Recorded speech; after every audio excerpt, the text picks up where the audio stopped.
As the Crusaders flung themselves into Al-Malik's center, the Moroccan division in the front was broken instantly. Damn! They just completely annihilated them despite that volley. Woo! The second line could not hold the Crusader charge and was pushed back. Bro, they're just getting cut like butter. Holy crap, man. As the gravity of the situation became clear, with nearly 20,000 tribal horsemen now surging forward. Whoa! 20,000. Oh, hell nah, bruh. Reacting to part 2 of the 2 Battle of 3 Kings. A lot of people had a lot to say the last time, so I'm like, you know what? Let me go and finish it. Before we continue the story of the 3 Kings, I'm very happy to say that we partnered up with Blinkist for this video. Blinkist, if you love history, skip.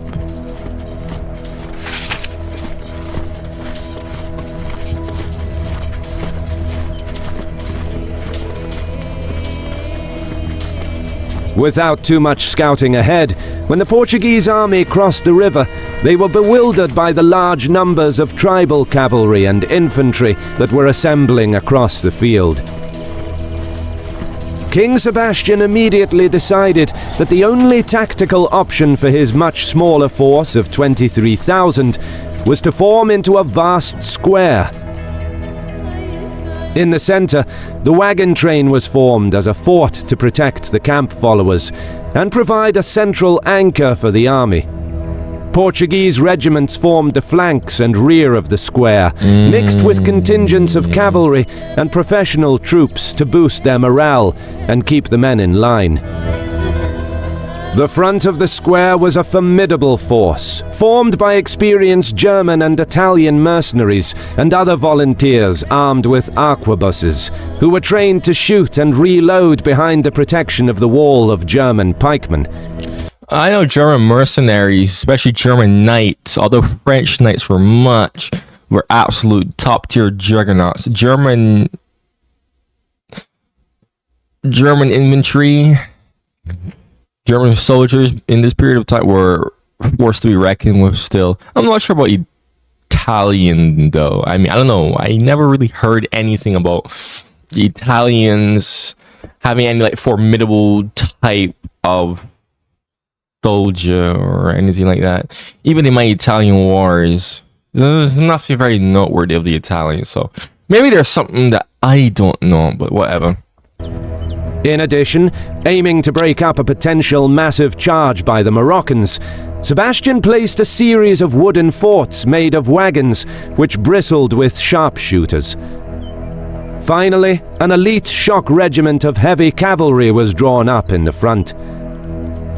Although vastly outnumbered, Sebastian's army was better equipped and more technologically advanced. I think that's going to be the decisive On the other side of the field, the 50,000-strong Moroccan army formed a crescent shape. 50,000? I mean, it's basically 2v1. That's not really good odds. One, because he's defending. Not him. Sebastian's defending. He went defensive formation. If he was attacking, that would be decent odds. But usually you want it 3-1 if you're an attacking force. And Sebastian is more technologically equipped. To be honest, I'm just gonna call it right now. I don't know how this is gonna end, but based on what I see so far, Portuguese are probably gonna win this one. In the center, disciplined infantry and arquebusiers were arrayed in 2 lines, each several ranks deep. To either side were Moroccan townsmen, as well as renegades from Spain and Turkey. The third line was formed of Berber soldiers and cavalrymen on the flanks. Realizing that the Crusaders were better equipped and possessed technologically superior weaponry, Sultan Abd al-Malik rode out to galvanize the men. "You must oppose the Crusaders with valor, for you..." Bro, you actually like rides out and someone just like snipes him down. like just imagine that, like he's like right there. Someone like with an arquebus gun just freaking just sees him like trying to like hype up his troops, just snipes him down. Like, well, all right, battle over. Fight for your families, your life, and your honor. But he's like far. He's like really, really far, right? No. They can see each other. Yeah, because he said at the start that Sebastian was surprised to see how many troops this was. Yeah, so. Oh my goodness, bro. It's just like, think about that. Like, someone just snipes him. And should you die today, you will be led into paradise. With their confidence raised, the troops cheered Al-Malik's name as he rejoined the ranks. But no one knew the Sultan's secret, which was that he was dying. Suffering from either the plague or camp fever, the progress of the disease was accelerated by horse riding for several hundred kilometers in a forced march to reach the battlefield. Only the Sultan's brother and his faithful Jewish doctor knew the true personal costs that the Sultan would pay. And, reaching the limit of his skills, the doctor could only use his art to give the Sultan another day or two of vigor, urging him to rest. But What in the... That is stunning. This is a big plot twist. Bro. And you can't tell that something's wrong with him? What? Bro, when you're extremely sick, like near death, bro, like it should be obvious that something's wrong with you. Al-Malik refused to retire to his tent, insisting that there must not be even a hint of suspicion about his illness in order to preserve the morale of the troops. Knowing he had little time left, he embraced his brother Ahmed, with whom he experienced decades of exile and spilled blood at Lepanto and Tunis, and told him to fight, conquer, or die. There was no more time to waste. Artillery of the two armies sounded off in full. Damn, now I have more sympathy for this guy, but... Oh man, this is a couple of hours drawing closer to find the range. Oh, come on. I didn't know who to root for. I wanted to root for the Portuguese, but damn. Then an hour before noon, the whole Crusader army knelt together as one in one last prayer. When they rose, the Portuguese elite shock cavalry leapt forth first on King Sebastian's command, followed by the Castilian crack infantry regiment. The king, though vastly outnumbered, decided to utilize his superior troops and strike decisively in order to avoid being overwhelmed by the enemy, knowing that his elite shock cavalry could single-handedly break and rout an enemy army many times their numbers. As the ground trembled under the hooves of the Crusader cavalry, Moroccan arquebusiers fired. Although their volleys were effective, the long reload time allowed Sebastian's crack troops to close the distance. As the Crusaders flung themselves into Al-Malik's center, the Moroccan division in the front was broken instantly. Damn! They just completely annihilated them despite that volley. Woo! The second line could not hold the Crusader charge and was pushed back. Bro, they're just getting cut like butter! Holy crap, man! As the Castilian infantry joined the fighting, the Moroccan center was thrown into confusion. Bro, they could easily get outflanked. What are they doing? What are they doing?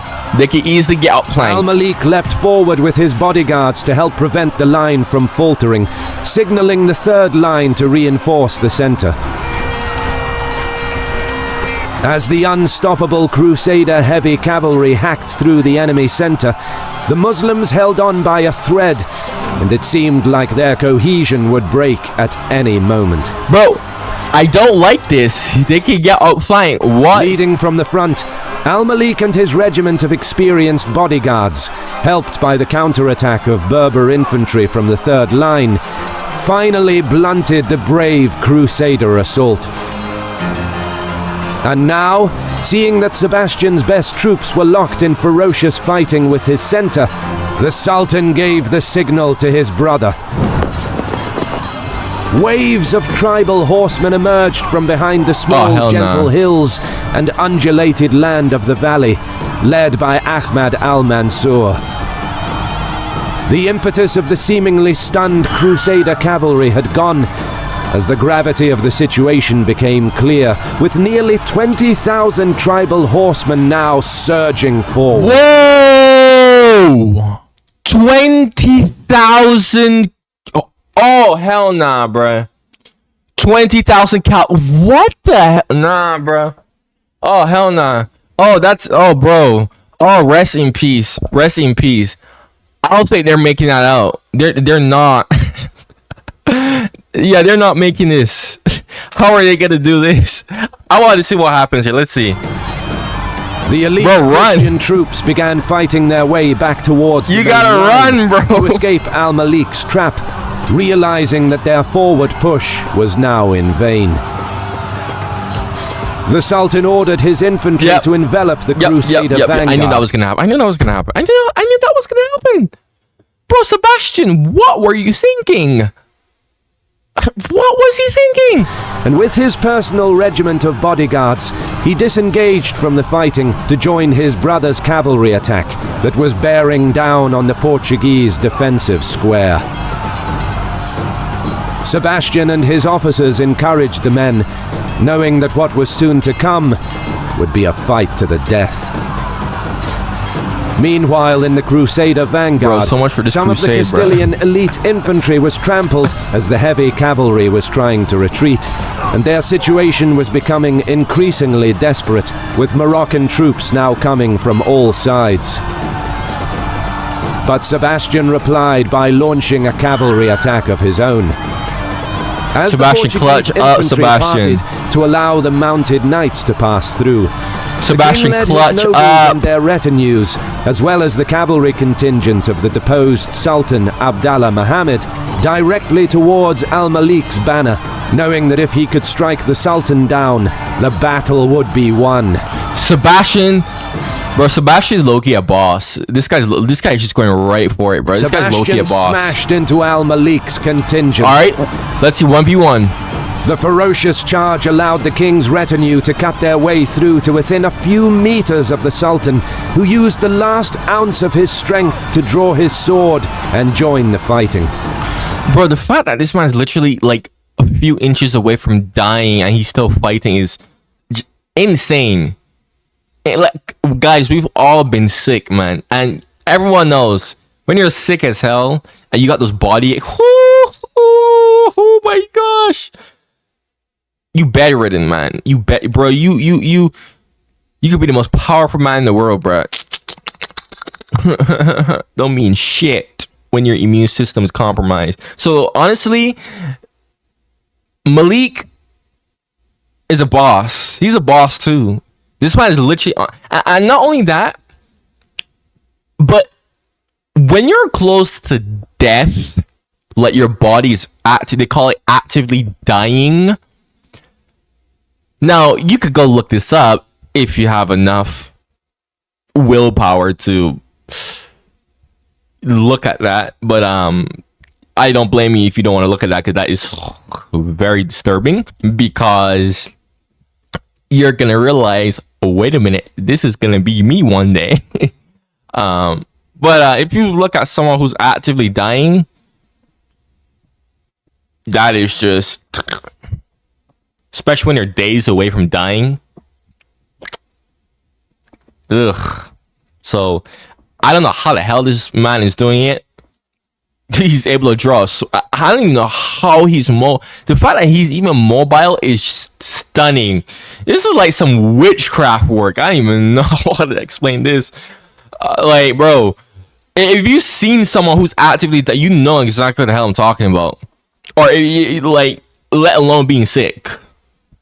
The fact that he's doing this while, I mean, when you're sick, you know, depending on how sick you are, you know, you could probably like be mobile and do some stuff, yeah. But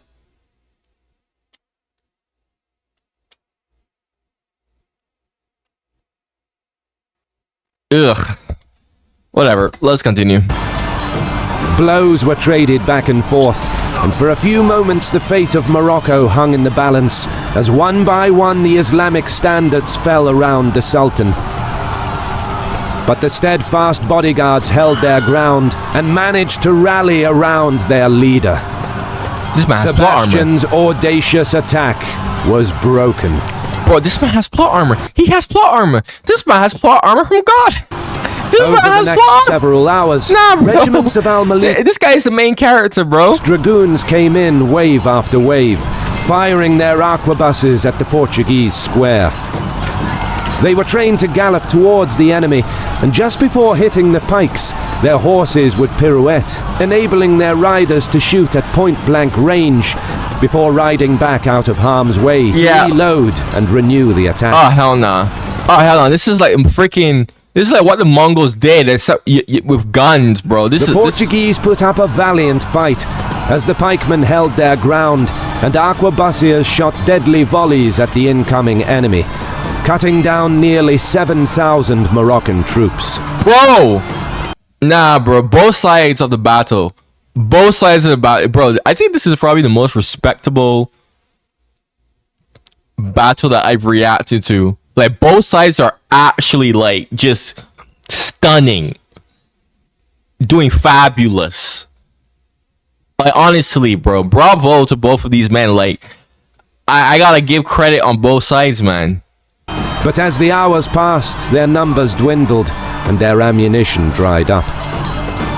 Sebastian was seen fighting in person, and despite being wounded, he carried on inspiring his men to hold their ground. I'm telling you, bro, both of these people are showing up, bro. Like, damn. It is said that 3 horses were slain from under him, and that his bodyguards were reduced to but a few men. At some point in the battle, the king too fell while fighting. Damn, man. By dusk, 8,000 Christian troops lay dead on the field, and 15,000 were captured. Wow! With less than 100 managing to escape the carnage, including the former Sultan Muhammad, who either died during the battle or drowned in the river whilst trying to flee. With blood on his white garments, Abd al-Malik stood victoriously, looking every bit the leader his people needed. Yet he was close to collapsing. His robes were hiding the fact that he was strapped to his saddle, as he would otherwise not have been able to ride his horse in battle. With the disease that was about to kill him, it was miraculous that he found the strength to take active part in... Literally miraculous. This is literally God's work. I don't care what... No. How the hell do you... I'm still trying to figure out how this man even pulled this off. He's literally like 2 inches from death and he's still doing this. Nah, bro, this is pure plot armor. Freaking plot armor, final boss. In the fighting. Moments later... Freaking, bro. That freaking made me laugh too much. Oh my goodness, bro. Freaking made me laugh too much. That's how my spit came out my mouth. Because what else do you say? Literally, plot armor, final boss. With the battle still ongoing, Sultan Abd al-Malik closed his eyes, drew his last breath, before gently slumping forward in his saddle.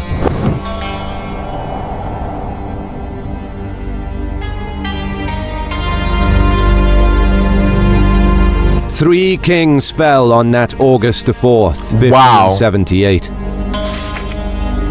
As the few survivors trickled in, the news of the defeat paralyzed the kingdom of Portugal and would have disastrous consequences. The country was deeply in debt and unable to pay for crippling financial reparations demanded by the Morocco venture. Almost every noble family suffered a slain family member, while some families were entirely extinguished as a result of the battle. To make matters worse, after King Sebastian's death, the House of Aviz, which had ruled Portugal for 200 years, was overthrown by a Castilian military invasion. The dethroned Sultan Muhammad II was reportedly thrown in the river from his horse while he was trying to flee the battle, although it is possible that he was killed in the fighting. Meanwhile, Sultan Abd al-Malik was succeeded by his brother Ahmad al-Mansur, who went on to rule Morocco for the next 25 years, becoming the most famous of all Saadi rulers. Ahmad was a highly influential figure in both Europe and Africa in the 16th century. The powerful army he had built up and Morocco's key strategic position made him an important power player during the late Renaissance period. He was described by his contemporaries as a man of profound Islamic learning, a true lover of books, calligraphy, and mathematics, and he was known as a connoisseur of mystical texts, as well as an avid participant in scholarly discussions. In many ways, his reign ushered a golden period in the history of Morocco. Credit goes to our awesome... Yo, I think that was probably the best battle that I've reacted to, like, where both sides actually, like, showed up, bruh. Like, that was... I mean, the Moroccans outnumbered them, but I didn't expect them to have 20,000 tribal horsemen. I didn't know. I thought they had... like, he mentioned it at the start, but I didn't think it was that much. That's why I was like, oh, the Portuguese are probably going to win this off. Bro, for the time he said 20,000, I was like, yeah, nah, hell, nah, bro. That's just way too much, bro. But if you're new to my channel and you like my reactions, man, if you have any suggestions for me, comment down below.